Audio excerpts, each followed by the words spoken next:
Hey guys, welcome. This video is about toxic people and toxic relationships. So if you are in a toxic relationship or you have toxic people around you, this video is going to show you how to get out of that situation and how to free yourself from being in that situation. So the first thing I want to say about toxic people is if you see somebody that you're labeling as toxic or you're in a relationship that is toxic, the first thing to understand is every person has both sides to them. So every person is going to be friendly or unfriendly or nice or mean depending on how you communicate with them. So if you're labeling a relationship or a person toxic, that's really going to severely limit you, because what it does is it kind of skews half of your awareness, because you become biased to only seeing the downside of them, the bad things that they do, and you bias yourself from seeing the upsides and how they actually help you. So as soon as you put a label on them, now you're seeing them as toxic or bad. You're now going to want to avoid them, and everything that they do is going to influence your life. They're going to take up time and space on your mind, and they're going to essentially run you. So what you want to do instead is you want to identify, okay, whatever it is that they're doing that I'm not liking, whatever behavior that is that I'm labeling as toxic, recognize the feedback that you're only calling it toxic because you're seeing how it's hindering you and how it's a drawback to you, but you can't see how it serves you. And so when you recognize that, it's just a matter of asking the right questions to wake up your awareness to how is whatever they're doing serving you or benefiting you, or what is it teaching you, or what are you getting from it?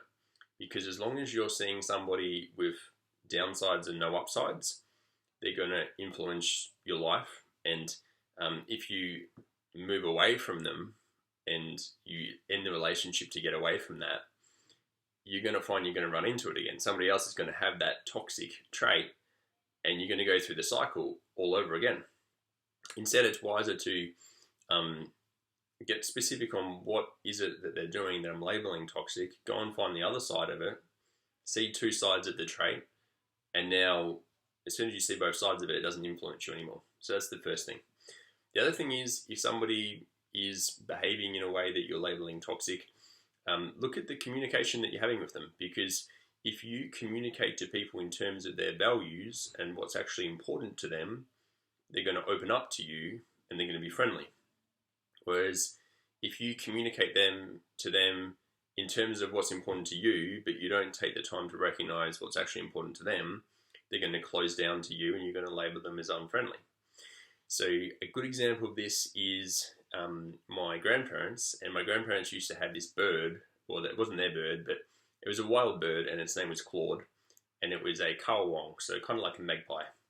And basically they would feed Claude every day, and eventually Claude became pretty tame, and to the fact that you could get Claude to eat out of your hand pretty much. And so basically, because they were communicating to Claude in terms of Claude's values and what was important to Claude, which is his survival, Claude opened up to them and became gullible and tame. Whereas if they did the opposite and they threw rocks at Claude whenever they saw Claude, and in the springtime they climbed the tree and took Claude's eggs and threw them out of the nest and this kind of thing, Claude would attack them and close down to them. And in one scenario, they're supporting Claude's values and he opens up. The other one, they're challenging his values and he closes down. And so you could say that Claude's both friendly and unfriendly, toxic and tonic. So if you relate this to your own life, look at the person you're labeling toxic and ask yourself, am I just projecting onto them what's important to me and not really taking the time to recognize what's important to them? And if so, they're going to close down to you. But if you're then taking the time to recognize, okay, what is it that's important to them, and you do that, then instead of just saying what you want to say, identify how can I communicate what's important to me in terms of what's important to them. And when you do that and you communicate in that way, all of a sudden they're going to open up to you and they're going to be friendly, and they're not going to be a toxic person anymore. So one, look at your communication and how you're communicating to this so-called toxic person. And two, identify what it is that they're doing that you're labeling toxic, and go and find the other side to it, because there's no downside without an upside. And you're not going to escape it, so you may as well go and find how it serves you. Otherwise, it's going to continually run your life in different relationships until eventually you do see how it serves you. So hopefully you got some value out of this video, and I'll see you on the next one.